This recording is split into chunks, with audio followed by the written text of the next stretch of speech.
Hello दोस्तों, स्वागत है आपका अपने चैनल वैरागी बंधु पे। आज हम बात करने वाले हैं इंग्लिश के एक इम्पोर्टेंट टॉपिक की जिसका नाम है टेंस। अगर हम बात करें टेंस की तो इसका उपयोग इसलिए महत्वपूर्ण हो जाता है क्योंकि टेंस से ही हम इंग्लिश स्पोकन अच्छे से सीख सकते हैं। इंग्लिश बोलना, इंग्लिश लिखना दोनों ही टेंस के बदौलत ही सीख सकते हैं। तो हम कह सकते हैं कि इंग्लिश में सबसे महत्वपूर्ण टॉपिक बन जाता है टेंस, अगर आपको इंग्लिश सीखनी है तो। अब हम बात करते हैं ये टेंस एक्चुअल में है क्या। जब हम इंग्लिश में सब कुछ जानते हैं तो भी हमें टेंस पढ़ने की ज़रूरत क्यों पड़ी। तो टेंस की अगर मैं एक लाइन में डेफिनेशन बोलूँ तो टेंस सिर्फ इतना है कि tense is the relation between time and verb. इसका मतलब कि जो टेंस है वो केवल और केवल टाइम एंड वर्ब मतलब समय और कार्य के बीच में संबंध है कि जो हमारा कार्य है वो किस समय पे हो रहा है। वो जो समय है उस समय को बताने के लिए कि वो समय जा चुका है, चल रहा है या आने वाला है, उसको रिप्रेजेंट करने के लिए हम टेंस का यूज़ करते हैं। अब हम बात करते हैं कि हमारा जो टेंस है वो कितने टाइप का होता है। तो इंग्लिश में जो टाइम है वो टाइम हमारा नॉर्मली 3 टाइप का होता है। एक वो टाइम जो चल रहा है, एक वो टाइम जो जा चुका है और एक वो टाइम जो आने वाला है। तो टाइम के अकॉर्डिंग अगर हम बात करें तो हमारा टेंस भी 3 टाइप का हो जाता है। First present tense, second past tense and third future tense.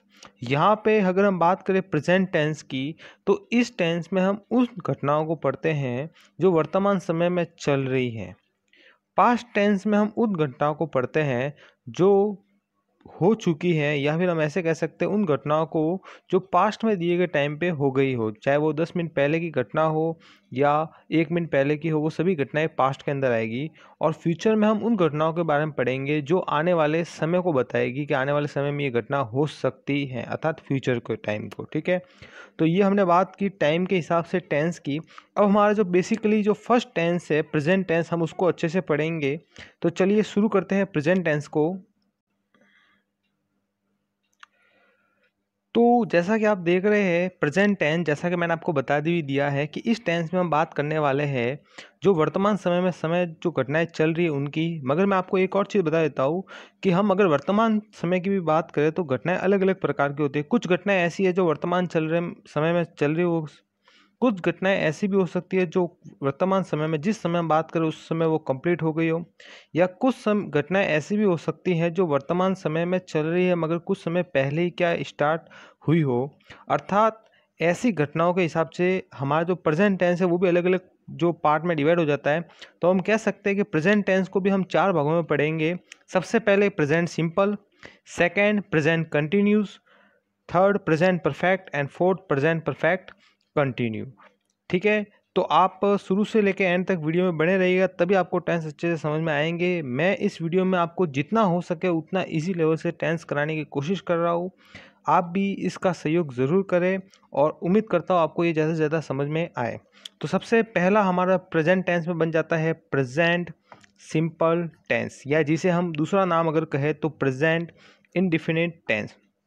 अब हम बात करते हैं हमारा ये जो टेंस है ये 4 प्रकार का, मैंने आपको बताया कि 4 प्रकार का है। उसमें फर्स्ट है प्रेजेंट सिंपल टेंस। तो हमें ये पता होना चाहिए कि हम किस टेंस का यूज़ किस कहाँ या किस जगह पर हम कर सकते हैं अपनी डेली लाइफ में। तो हम बात करें कि इस टेंस का यूज़ कहाँ होता है, तो इस टेंस का यूज़ होता है फर्स्ट हमारे जो डेली रूटीन वाले वर्क होते हैं, जो हैबिट्स होती है उनको बताने के लिए।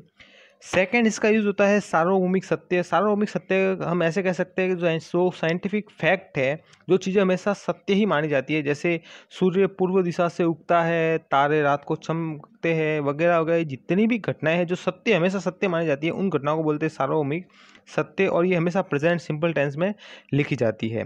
Next news headlines. आपने अगर अखबार की कभी हेडलाइंस देखी हो तो उस हेडलाइंस में जो न्यूज़ होती है वो प्रेजेंट सिंपल में ज़्यादातर होती है। एंड फोर्थ एंड इम्पोर्टेंट, जो हमारा रिलेशन बताना हो, अगर एक चीज़ एक चीज़ का दूसरे साथ का रिलेशन, तो उस रिलेशन या बिजनेस हमारा बताना हो या स्टेट अवस्था बतानी हो किसी चीज़ की कि उसकी फ़िलहाल अवस्था क्या है, तो उस अवस्था को बताने के लिए हम किसका यूज़ करेंगे, प्रेजेंट सिंपल टेंस का। तो चलिए मैं आपके लिए कुछ सेंटेंस फॉर्मेट करता हूँ, आप उन सेंटेंस को देखिएगा और उससे पहचानिएगा कि ये जो टेंस है उसको हम कैसे पहचानेंगे। तो देखिए दोस्तों, जिस तरीके से मैंने सेंटेंस लिखे, आप सेंटेंस को ध्यान से पहचानिएगा और पहचानना सबसे पहले आपको ये है कि वो जो सेंटेंस दिया हुआ है वो किस प्रकार का है। जैसे मैंने आपको सेंटेंस दे दिया, मैं स्कूल जाता हूँ, तो यहाँ पे देख सकते हैं आप एक तरीके से हमारी जो हैबिट है या डेली जो रूटीन है उसकी बात कर रहे हैं। तो ये हमारी एक तरीके से मैं कह सकता हूँ ये क्या है, हमारी हैबिट बन गई। तो हैबिट वाले सेंटेंस मैंने आपको बताया था प्रेजेंट सिंपल में आते। राम खाना खाता है, ये भी हमारा डेली रूटीन है, तो इसको भी मैं हैबिट कहूँ या रूटीन कहूँ तो एक ही बात है। नेक्स्ट, वे क्रिकेट खेलते हैं, ये भी एक नॉर्मल सेंटेंस है जिसमें हम बात कर रहे हैं डेली वर्क करने वाले की या जिसकी कोई भी हैबिट हो उनकी बात कर रहे हैं। तो ये भी हैबिट या रूटीन आप कहो एक ही बात है। नेक्स्ट, सीता गाना गाती है, तो ये भी एक तरीके से हैबिट, उसकी जो आदत है उसको रिप्रेजेंट करता है। नेक्स्ट बात की है, सूर्य पूर्व से उदय होता है, ये हमारा यूनिवर्सल ट्रूथ है। ठीक है, ये यूनिवर्सल ट्रूथ को रिप्रेजेंट करता है कि जो सार्वभौमिक सत्य है कि सूरज हमेशा पूर्व से ही जो है उदय होता है। नेक्स्ट, सूर्य पृथ्वी के चारों ओर चक्कर लगाता है, ये भी एक तरीके से यूनिवर्सल ट्रूथ है। तो यहाँ पर ये भी जो है प्रेजेंट सिंपल टेंस में इसको हम गिनेंगे। ठीक है, नेक्स्ट बात करते हैं, पानी 0 डिग्री पर जमता है, बिल्कुल ये भी एक फैक्ट है, साइंटिफिक फैक्ट है। तो मैंने आपको बताया था साइंटिफिक फैक्ट भी जो है इसी टेंस में आएंगे, तो ये भी हमारे प्रेजेंट सिंपल को रिप्रेजेंट करता है। नेक्स्ट, यह मेरा पेन है, अब ये बहुत आपको इंपॉर्टेंट है। हमने अभी भी बात की थी कि किसी के साथ हमारा रिलेशन बताना हो, भले वो पेन हो, कार हो, किसी के भी साथ, तो हमारा रिलेशन बताने के लिए हम इसका यूज़ करने के लिए ये हमारे रिलेशन को रिप्रेजेंट करता है। नेक्स्ट, मेरे पिताजी एक किसान हैं, ये उनके जो काम है, बिजनेस कह सकते हो, यहाँ पे आप चाहे वो लिख सकते हो, किसान है तो किसान है, दर्जी है तो दर्जी है, बिजनेसमैन है तो बिजनेसमैन है, वर्कर है तो वर्कर है, आपके जो भी हो उस तरीके से हम बता सकते हो। पर ये मैंने आपको सिंपल सेंटेंस बताया जो किसको रिप्रेजेंट करता है, बिजनेस को। नेक्स्ट, वह एक गरीब व्यक्ति है, गरीब व्यक्ति उसकी अवस्था को बता रहा है, उसकी फिलहाल जो स्टेट है उसको बता रहा है, तो ये हमारे बताता है स्टेट को। अब हमारे जितने भी सेंटेंस है उसको हम ध्यान से अगर देखें तो हमें क्या पता लगा कि सबसे फर्स्ट हमारा जो प्रेजेंट सिंपल टेंस है उस टेंस में, हमारे प्रेजेंट टेंस में जो है सबसे पहले क्या आता है, लास्ट में है। ये वर्ड आपको सब में दिख रहा है, हु है, इस तरीके का वर्ड। तो इसका मतलब ये हो गया कि हमारे अगर प्रेजेंट टेंस को हमें पता लगाना है कि प्रेजेंट टेंस है या नहीं है, तो हम उसको है से पता लगा सकते हैं। अब हम बात करते हैं हमारा जो टेंस अभी जो चल रहा है प्रेजेंट सिंपल की, तो आप सब में देख सकते हैं क्या आ रहा है, हमारे ता है, ती है, ते है, इस तरीके के जो वर्ड आपको देखने को मिल रहे हैं पीछे, ती है, ते है, ता है, तो ये सभी वर्ड किसको रिप्रेजेंट कर रहे हैं, प्रेजेंट सिंपल को। तो हम ये कह सकते हैं कि इस टेंस की जो पहचान, अगर हिंदी में अगर वाक्य को पहचान करनी हो तो हमें लास्ट में ता है, ती है, ते है, इस तरह के वर्ड देखने को मिलेंगे। तो यहाँ पर मैं कह सकता हूँ कि जो पहचान वाले शब्द है वो क्या है, ता है, ती है और ते है। ठीक है, अब हम बात करते हैं कि इन सेंटेंस को अगर हमें इंग्लिश में कन्वर्ट करना हो, इसका ट्रांसलेशन इंग्लिश में करना हो तो हम कैसे करेंगे। तो चलिए इंग्लिश में ट्रांसलेशन भी हम सीख लेते हैं। तो दोस्तों, अगर आपको हिंदी से इंग्लिश ट्रांसलेशन सीखना है तो सबसे पहले आपको सीखना पड़ेगा जो सेंटेंस होता है बेसिकली उसका स्ट्रक्चर। ठीक है, अगर हम बात करें कि हमारा इंग्लिश सेंटेंस है उसका स्ट्रक्चर होता क्या है, तो बेसिकली स्ट्रक्चर इतना है कि सबसे पहले हम यूज़ करते हैं सब्जेक्ट का, सब्जेक्ट के बाद हेल्पिंग वर्ब, हेल्पिंग वर्ब के बाद वर्ब, एंड वर्ब के बाद ऑब्जेक्ट, और ऑब्जेक्ट के बाद भी अगर अदर कुछ वर्ड बचा है तो वो लास्ट में हम लिखा जाता है। सबसे पहले हम पहचान लेते हैं कि सब्जेक्ट क्या होता है। तो आपको जो भी वाक्य दिया हुआ है उस वाक्य में काम करने वाला व्यक्ति सब्जेक्ट कहलाता है। जो व्यक्ति सेंटेंस में काम कर रहा है, कर्ता जिसे हम कहते हैं, तो वो सब्जेक्ट है। हेल्पिंग वर्ब, ये एक टेंस को रिप्रेजेंट करती है, जो मैन वर्ब जो है उसकी हेल्प करने के लिए, उसको रिप्रेजेंट करने के लिए कौन से समय को रिप्रेजेंट करती है उसको बताने के लिए हेल्पिंग वर्ब का यूज़ करता है, और ये टेंस के अकॉर्डिंग आपके चेंज होती जाएगी। नेक्स्ट बात करते हैं वर्ब की। वर्ब का मतलब होता है कार्य, अर्थात वाक्य में जो काम हो रहा है उसको हम वर्ब कहेंगे। और नेक्स्ट और लास्ट आपके ऑब्जेक्ट, जिस पर कार्य हो रहा है। ठीक है, और अदर्स में तो आपको पता है जो भी अदर वर्ड आएगा वो मैन। तो हम कह सकते हैं इसका जो मैन स्ट्रक्चर है वो हमारे सिर्फ इतना है कि subject plus helping verb plus verb. ये हमें करेक्ट तरीके से पता होनी चाहिए कि कौन सा सब्जेक्ट है, कौन सा हेल्पिंग वर्ब है और कौन सा वर्ब है, जिससे हम आराम से उस सेंटेंस जो है बना सकते हैं। अब हम सबसे पहले थोड़े सब्जेक्ट के बारे में पता लगा लेते हैं कि सब्जेक्ट कैसा होता है, सब्जेक्ट के क्या प्रकार होते हैं। तो जो हमारा नॉर्मली हम सब्जेक्ट है उसको दो प्रकार का मानते हैं, और दो प्रकार कौन से हैं, तो एक तो होता है सिंगुलर सब्जेक्ट एंड एक होता है आपके प्लूरल सब्जेक्ट। सिंगुलर सब्जेक्ट में he, she, it and name, name का मतलब किसी का नाम। अगर हमें ये कहीं पर भी चारों दिखे तो हम उसको सिंगुलर सब्जेक्ट मानते हैं और सिंगुलर सब्जेक्ट के साथ सिंगुलर वर्ब का भी यूज़ करते हैं। अगर हम बात करें प्लूरल कौन कौन से हैं तो आई, वी, दे एंड यू, ये जो हमारे चारों है ये प्लूरल है। तो हमें अगर एक भी याद है कि सिंगुलर कौन से तो ऑटोमेटिकली प्लूरल हमको याद हो जाएंगे। ठीक है, तो हमें सिंगुलर के साथ सिंगुलर वर्ब का और प्लूरल के साथ प्लूरल वर्ब का यूज़ करना है। आप इनको याद रखिएगा, आगे हम जब सेंटेंस फॉर्मेट करेंगे तो हमें इसकी ज़रूरत पड़ेगी। ठीक है, अब हम नेक्स्ट बात करते हैं हेल्पिंग वर्ब की। तो यहाँ पे ध्यान से समझ लीजिएगा, मैंने आपको बताया कि हेल्पिंग वर्ब टेंस के अकॉर्डिंग चेंज होती रहती है। तो यहाँ पे अगर हम बात करें प्रेजेंट सिंपल में, तो प्रेजेंट सिंपल में दो हेल्पिंग वर्ब है, डू एंड डज। यहाँ पे अगर डज की बात करें तो डज सिंगुलर हैप्पी वर्ब है, सॉरी सिंगुलर हैप्पी वर्ब है, इसका मतलब इसका यूज़ होगा सिंगुलर सब्जेक्ट के साथ। एंड डू है प्लूरल, तो प्लूरल के साथ इसका यूज़ होगा। यहाँ पे मैंने लिख भी दिए है कि आई, वी, दे, यू के साथ डू का यूज़ करेंगे और ही, शी, इट एंड नेम के साथ सिंगुलर जो है डज का यूज़ करेंगे। एक मैंने यहाँ पे नोट लिखा है, इस नोट को ध्यान से समझिएगा ये है क्या, क्योंकि ये बहुत ही इंपॉर्टेंट है। अगर हम बात करें प्रेजेंट सिंपल टेंस में, तो नॉर्मल जो सेंटेंस होते हैं, जो साधारण वाक्य होते हैं, उसमें हम हेल्पिंग वर्ब का यूज़ नहीं करते हैं। तो आपको जो नॉर्मल सेंटेंस आपने देखे भी होंगे इसके, तो उसमें कभी भी आपको डू और डज नहीं मिलेगा। मगर अगर वाक्य नकारात्मक यानी नेगेटिव या प्रश्नवाचक हो तो उस कंडीशन में हेल्पिंग वर्ब डू और डज का प्रयोग किया जाता है। ये ध्यान रखिएगा, बहुत काम का पॉइंट है। ठीक है, नेक्स्ट हम बात करते हैं वर्ब की। वर्ब कुछ इस प्रकार से हैं कि नॉर्मली जो प्रेजेंट सिंपल टेंस है उसमें वर्ब की फर्स्ट फॉर्म या वर्स्ट की वर्ब फॉर्म के साथ एस और ई एस का जो है हम जोड़कर यूज़ करते हैं। यहाँ पर इस तरीके से है कि अगर हमारा जो सब्जेक्ट है वो सिंगुलर हो तो सिंगुलर सब्जेक्ट के साथ जो भी वर्ब लगा रहे हैं उसके साथ एस और ई एस लगाना है। और अगर हमारा सब्जेक्ट प्लूरल है तो प्लूरल के साथ वर्ब की फर्स्ट फॉर्म अर्थात जैसी वर्ब है उसको एज इट इज लिखना, उसके साथ एस और ई एस जोड़ा नहीं जाता। आप इतना सा पॉइंट ध्यान रखिएगा कि सिंगुलर के साथ सब्जेक्ट की जो वर्ब है उसके साथ एस और ई एस लगाना है और प्लूरल होने पे वर्ब के साथ कुछ नहीं लगाना है। तो नेक्स्ट, अब यहाँ पर हमने दो सेंटेंस लिए हैं। पहला सेंटेंस है सीता गाना गाती है एंड सेकंड सेंटेंस है वे क्रिकेट खेलते हैं। सबसे पहले जो हमारा फर्स्ट सेंटेंस है इसको हम सही से समझ लेते हैं कि इसका इंग्लिश में ट्रांसलेशन हम कैसे करेंगे। यहाँ पर बात करते हैं सीता गाना गाती है। सबसे पहले हमें तीन चीज़ों को पहचानना है, सब्जेक्ट, वर्ब एंड ऑब्जेक्ट। इन तीनों चीज़ों को अगर हमने पहचान लिया तो हम सेंटेंस जो है तरीका एकदम करेक्ट तरीके से बना सकते हैं। तो सबसे पहले बात करते हैं सीता की। इस पूरे सेंटेंस में जो गाना गाने का जो काम है वो कौन कर रही है, सीता कर रही है। तो हमारा सब्जेक्ट हो गया सीता। गाती है, काम होना है गाती है का मतलब जो काम है गाना गाने का हो रहा है, तो वर्ब ये हो गई। और लास्ट हमारा किस पर काम हो रहा है, मतलब गाना गाने का काम हो रहा है, तो ये हमारा हो गया ऑब्जेक्ट। हमने सब्जेक्ट, ऑब्जेक्ट और वर्ब पहचान लिया। और ध्यान रखिएगा हिंदी में ये स्ट्रक्चर होता है कि हिंदी में जो ऑब्जेक्ट है वो वर्ब से पहले देखने को मिलेगा, जबकि इंग्लिश में ऑब्जेक्ट आपको वर्ब के बाद देखने को मिलेगा। ये एक इससे भी आप पता लगा सकते हो कि हमारा जो ऑब्जेक्ट है वो कौन सा है, तो वर्ब के पहले वाला। ठीक है, हिंदी में। अब हम इंग्लिश सेंटेंस में इसको ट्रांसलेट करते हैं। तो इंग्लिश में मैंने आपको सबसे पहले क्या बोला है, सब्जेक्ट लिखा जाएगा। तो सबसे पहले सीता को हम लिख देते हैं, तो यहाँ पे आ जाएगा सीता। नेक्स्ट बात करते हैं, यहाँ पे सब्जेक्ट के बाद हमारा जो स्ट्रक्चर है, जो फॉर्मूला है, वो subject plus helping verb plus verb and plus object. Sita हमारे सब्जेक्ट आ गया है। अब हम हेल्पिंग वर्ब की बात करते हैं, तो यहाँ पे हेल्पिंग वर्ब डू और डज हमारे है जो है प्रेजेंट सिंपल टेंस में। मगर ये वाक्य साधारण है, ये कैसे भी नकारात्मक या प्रश्नवाचक नहीं है, तो यहाँ पे हेल्पिंग वर्ब का यूज़ हम नहीं करेंगे। तो यहाँ पे हेल्पिंग वर्ब का यूज़ करने की ज़रूरत नहीं है। नेक्स्ट बात करते हैं वर्ब की। काम हो रहा है गाना गाने का, तो हमारा जो गाना है गाती है इसको हम बोलते हैं सिंग।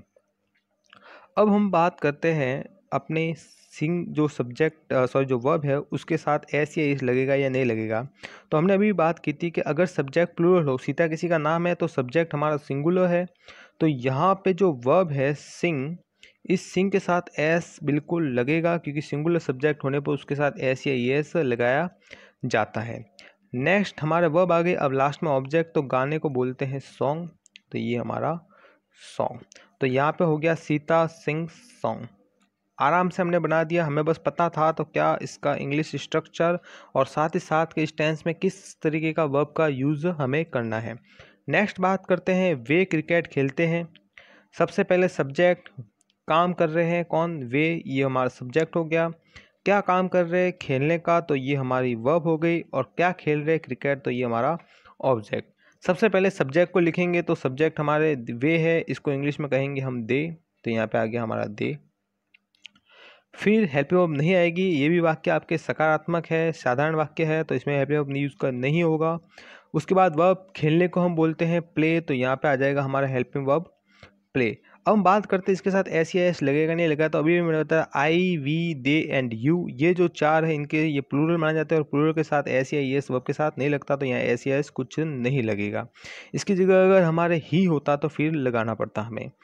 फिर प्ले के बाद हमारे क्रिकेट, तो यहाँ पे आ गया हमारे क्रिकेट, तो they play cricket. Normal sentence आपने इजीली हमने बना लिया है इस सेंटेंस को। नेक्स्ट हम बात करते हैं वापस अपने इसी टेंस के बारे में, तो मैंने आपको वापस रिपीट कर देता हूँ कि इसका यूज़ जो है हमारे कहाँ कहाँ हम करेंगे। तो सबसे पहले डेली रूटीन, या हम इसको कह सकते हैं हैबिट्स। नेक्स्ट यूनिवर्सल ट्रूथ, या जिसको हम कह सकते हैं साइंटिफिक फैक्ट, सॉरी लिख दिया मैंने scientific fact. And fourth newspaper headline में।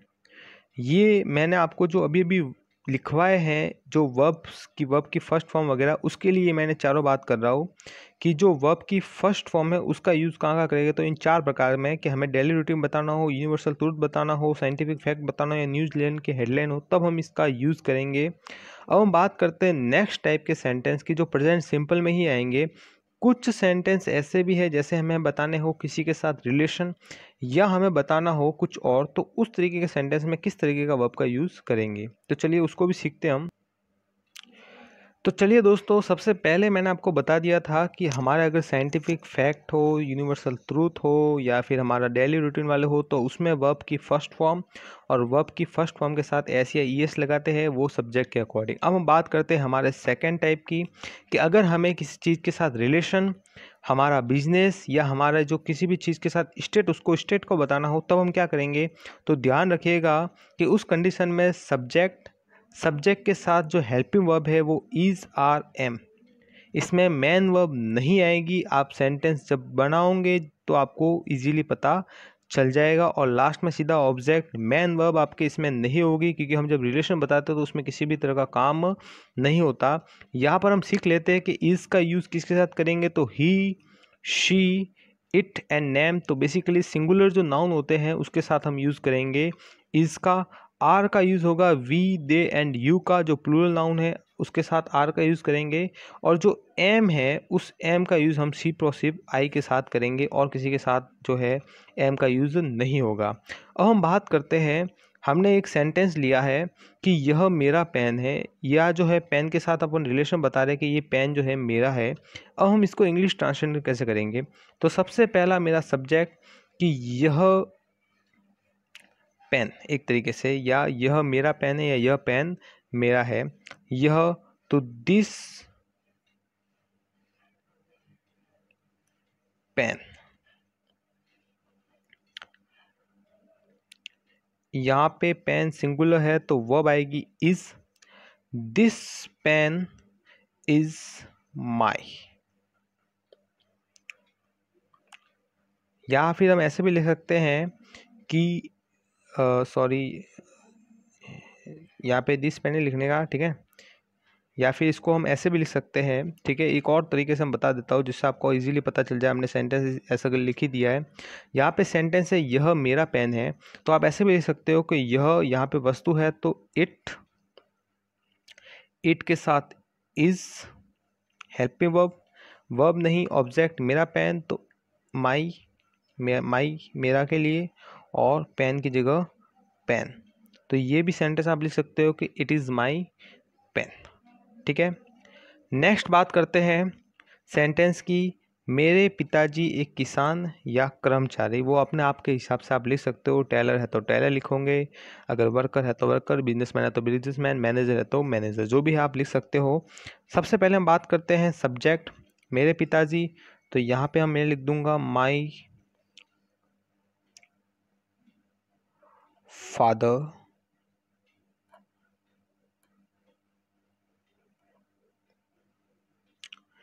अब बात करते हैं यहाँ पे माई फादर सिंगुलर है, सिंगुलर के साथ एस या ई एस, सॉरी इज या आर, तो यहाँ पे सिंगुलर सब्जेक्ट के साथ आएगा इज, तो यहाँ पे हम लिख देंगे इज।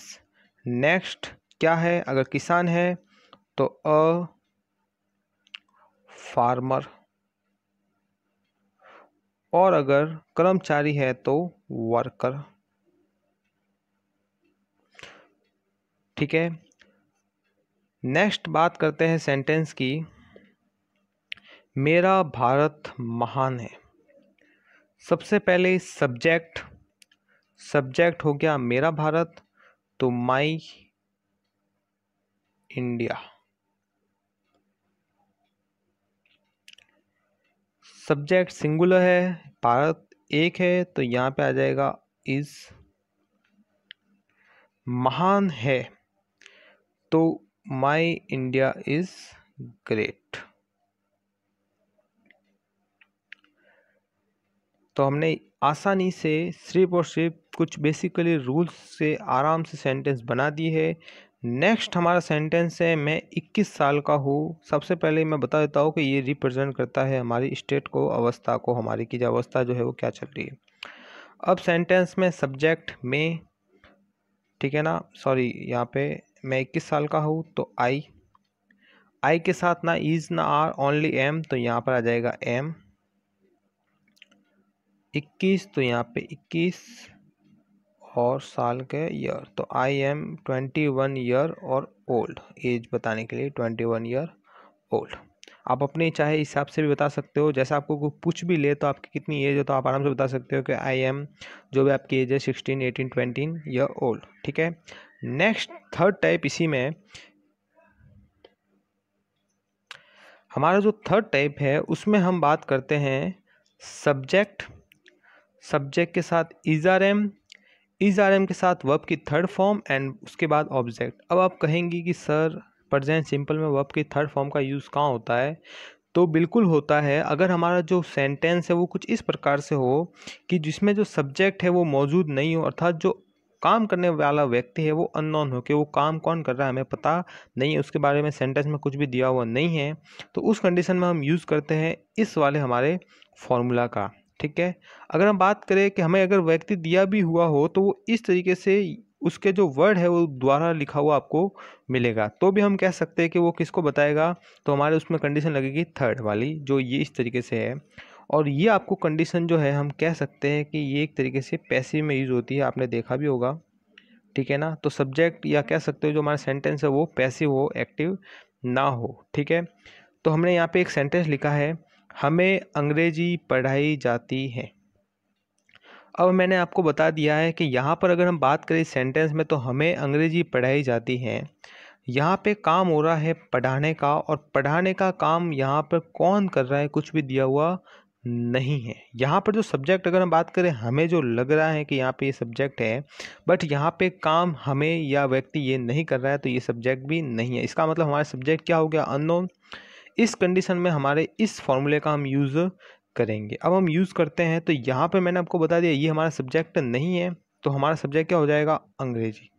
ठीक है, तो हमारा सब्जेक्ट हम लिख देते हैं इंग्लिश,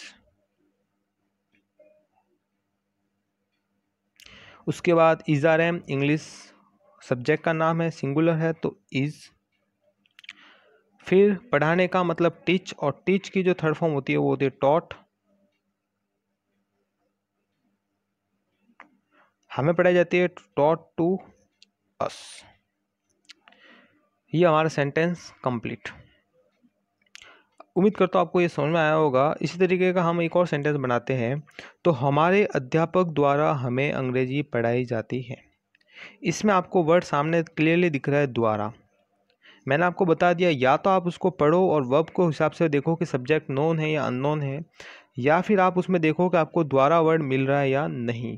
ठीक है, तो यहाँ पर हम बात करें हमारे सेंटेंस कुछ इस प्रकार से, हमारे अध्यापक द्वारा हमें अंग्रेजी पढ़ाई जाती है। इसको हम अगर बनाए तो वैसे के वैसे ही, सबसे पहले हमारे अध्यापक द्वारा वर्ड आ गया तो हमें यहाँ पे सबसे पहले सब्जेक्ट। अब हमारा सब्जेक्ट यही है कि हमारे जो कोई पढ़ाई जाती है मेन अंग्रेजी, तो यहाँ पर हम डाल देंगे English. English singular is, verb की थर्ड फॉर्म, टीच की third form taught, to us, by, और यहाँ पे हमारे बाय के बाद जोड़ देंगे सब्जेक्ट को, तो आवर टीचर। तो ये हमने आराम से बना दिया है। बहुत ही इजी तरीके से आप खुद भी आराम से सेंटेंस बना सकते हो। मैं आपको कुछ और सेंटेंस बता देता हूँ जो एग्ज़ाम में पूछे जाते हैं। तो यहाँ पे हमारा कुछ और सेंटेंस में आपके लिए लिखा है वो इस प्रकार से है। जैसे फर्स्ट सेंटेंस है हमारे, राम स्कूल जाता है। राम सब्जेक्ट हो गया, जाना जो है हमारे वर्ब हो गई, एंड स्कूल जो है हमारा ऑब्जेक्ट हो गया। अब हम सबसे पहले लिखेंगे हमारे जो सब्जेक्ट है उसको। तो हमारा सब्जेक्ट यहाँ पर जो आपको सामने सामने दिख रहा है, हमारा सब्जेक्ट क्या है, राम। तो सबसे पहले हमने राम को लिख दिया, राम। उसके बाद वर्ब, तो जाना को बोलते हैं गो। अब यहाँ पर हम बात करते हैं, हमारा सब्जेक्ट है सिंगुलर, और यहाँ पर हमारा जो फॉर्म है वो इस तरीके से चलेगा कि सब्जेक्ट प्लस हमारा हेल्पिंग यहाँ पे यूज़ नहीं होगी क्योंकि सकारात्मक वाक्य है। साथ ही वर्ब की फर्स्ट फॉर्म या वर्ब की फर्स्ट फॉर्म के साथ एस या ई एस ये वाला रूल लगेगा, और लास्ट में हमारे ऑब्जेक्ट। तो इस रूल के हिसाब से सब्जेक्ट सिंगुलर है इसलिए वर्ब के साथ क्या लगाएंगे, ई एस या एस। तो यहाँ पर ई एस लगेगा, जिसके पीछे ओ हो उसके पीछे ई एस लगाया जाता है नॉर्मली। जैसे ऑक्स होता है तो ऑक्स का ऑक्सेस हो जाता है, वैसे गो का हो जाएगा गोस। ठीक है, और फिर कहाँ जा रहा है, तो स्कूल, टू स्कूल। नेक्स्ट हम टेंस सीखते हैं। तो हम सब्जेक्ट है वी, वर्ब है सीखना तो लर्न, और क्या सीख रहे हैं, टेंस। तो लास्ट में आ गया हमारा टेंस। नेक्स्ट तुम एक पत्र लिखते हो। तो तुम सब्जेक्ट यू, काम हो रहा है लिखने का तो राइट, और क्या लिख रहे हैं, पत्र, तो अ लेटर। नेक्स्ट यहाँ पर कुछ यूनिवर्सल ट्रूथ भी लिखे हैं मैंने आपके लिए, तो आप इन्हें भी अच्छे से देख लीजिएगा, एग्जाम में ये बहुत बार पूछे जाते हैं। सबसे पहला, सूर्य पूर्व दिशा से निकलता है। तो सूर्य सन अब निकलता है, तो सूर्य निकलने का मतलब सूर्य के काम पे नहीं निकल रहा है, वो उदय होता है। ठीक है ना, यहाँ पे मैं उदय होना आप लिख सकते हो कि सूर्य पूर्व दिशा से उदय होता है, ऐसे भी आप लिख सकते हो। ठीक है, से उदय होता है।